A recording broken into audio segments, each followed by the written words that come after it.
ভাইয়া। ওয়ালাইকুম আসসালাম ভাইয়া। ভাইয়া আপনাদের জেলা থানা ইউনিয়ন এইটা একটু বলবেন আমরা একটু। আমাদের জেলা হইলে বাগেরহাট, থানা মোরগঞ্জ, পোস্ট অফিস ফুলতা, আচ্ছা 11 নাম্বার বহরিবনিয়া। আচ্ছা ভাই, আপনাদের কি কি সমস্যা হয় বলেন তো একটু। আমাদের সমস্যা ভাই, পানিতে ডুবতে মরার রাস্তাঘাট নাই। হ্যাঁ হ্যাঁ। হ্যাঁ, 4 নাম্বার ইউনিয়ন। হুম আমরা এতে বাস করি, ডুবতে মরা লাগে, নাই রাস্তাঘাট নাই কোনো কিছু। হুম লোকজন অসুস্থ হয়ে পড়লে তারা নেওয়ার কোনো কায়দা নাই।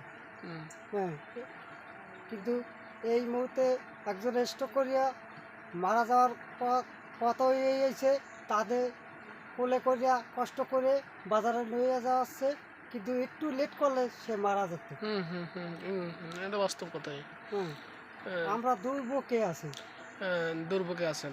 আমরা কিছু চাই না, আমরা রাস্তাঘাট চাই, হুম যেন হুম। আমরা সুস্থভাবে যেন বাস করিয়া থাকতে এই পারি। দীর্ঘ যে 16-17 বছর আওয়ামী লীগ আসছিল, এরা কিছু করেনি রাস্তাঘাট? এরা আমাদের কিচ্ছু দেয় নাই। আমাকে চেয়ারম্যান, সে এমপি, এমপি কে আসলো এমপি ছিল আমাদের আগে আগে ছেলে ছিল?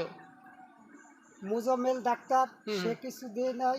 এরপর আইলে তার পোলা, হ্যাঁ, সেও কিছু উকিলে, দেয়নি। উকিল।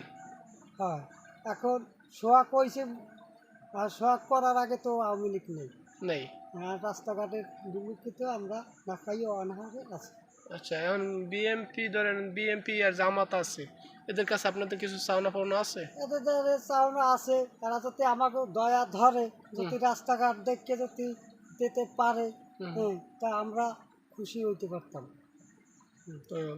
একবারে আমাদের এই আবেদন, যেন রাস্তাঘাটটা দেখে যেন আমাকে আমরা করতে পারি। সংসদে 5টা করে দিয়ে যেন দেয়। হ্যাঁ, আমরা এটা দেখতে পারি। হ্যাঁ, হ্যাঁ, ঠিক আছে ভাইয়া, ঠিক ইনশাল্লাহ আছে। এটা আমি তুলে আসসালামু ধরবো। আলাইকুম। ওয়ালাইকুম আসসালাম।